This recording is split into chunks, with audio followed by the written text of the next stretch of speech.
வணக்கம். Madurai topic channel. நான் விஜயகிருஷ்ணன் காளிதாஸ். எல்லாருக்குமே இப்போ தெரிஞ்சிருச்சு.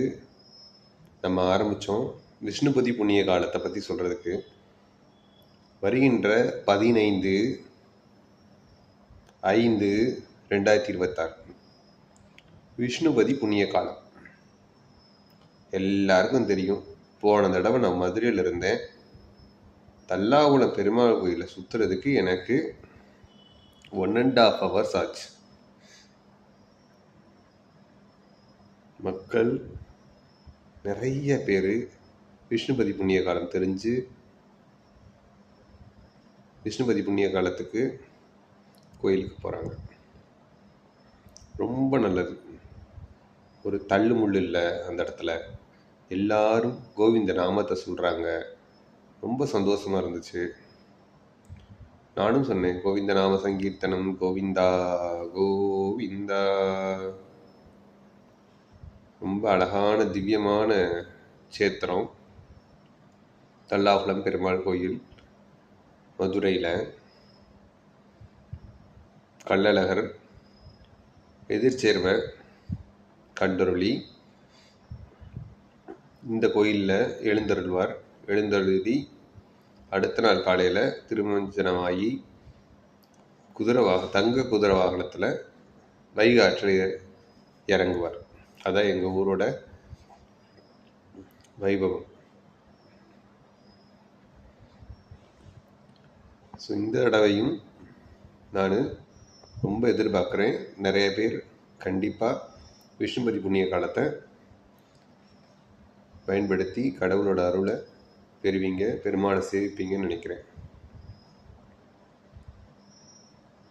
மதுரையில் நீங்கள் கூடலழக பெருமாள் கோயிலுக்கு போகலாம். பிரசன்ன வெங்கடாஜலபதி கோயிலுக்கு போகலாம். பிரசன்ன வெங்கடாஜலபதி கோயிலுக்கு பக்கத்திலே ஒரு நவநீத கிருஷ்ணன் கோயில் இருக்கு. அதுவும் கொடிமரத்தோடு தான் இருக்குது. அங்கேயும் பெருமாள் நல்ல சாந்தமாக இருக்கார்.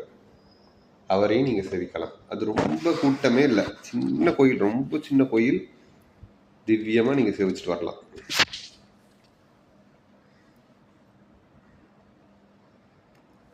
மறுபடியும் சொல்கிறேன், எந்தெந்த மாதம் பிறப்பு அப்படின்னு.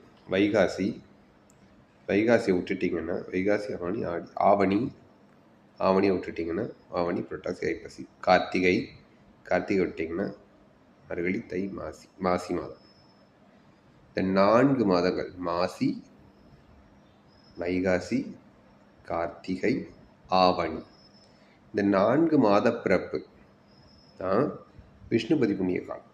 இந்த விஷ்ணுபதி புண்ணிய காலத்தில் நீங்கள் விஷ்ணுவை சேவித்து விஷ்ணு கோயிலை 27 முறை பிரதர்ஷனம் வரணும். பிரதர்ஷனம் வரும்போது விஷ்ணுவோட நாமத்தை சொல்லுங்கள். எல்லா நன்மையும் உங்களுக்கு கிடைக்கும். நிறைய அதிசயங்கள் நடக்கும்.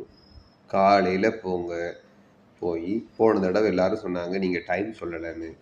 அதனால இந்த தடவை சொல்கிறேன், டைமோடு சொல்கிறேன். விடிகாலையில் போங்க. நல்லா நிதானமாக பிரதட்சணம் வரும்போது நல்லா மூச்சை உள்ளெடுத்து ஓம் நமோ நாராயணாய நமக பிரணவத்தை சொல்லக்கூடாது தான், ஆனால் சொன்னால் பாவம். அதனால் ஹரி மனசுக்குள்ளே சொல்லிக்கோங்க பிரணவத்தை. நமோ நாராயணாய பிரணவத்தை மனசில் சொல்லிட்டு நமோ நாராயணாய வெளியே சொல்லுங்கள். எல்லாருக்கும் நல்லது நடக்கணும், எல்லாரும் நல்லா இருக்கணும் கடவுளை பிரார்த்திக்கிறேன். நன்றி, வணக்கம், ஜெய்ஹிந்த். கோவிந்த நாம சங்கீர்த்தனம், கோவிந்தா கோவிந்தா.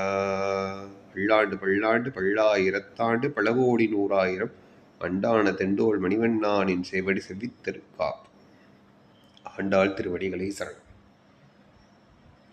கோவிந்த நாம சங்கீர்த்தனம், கோவிந்தா கோவிந்தா.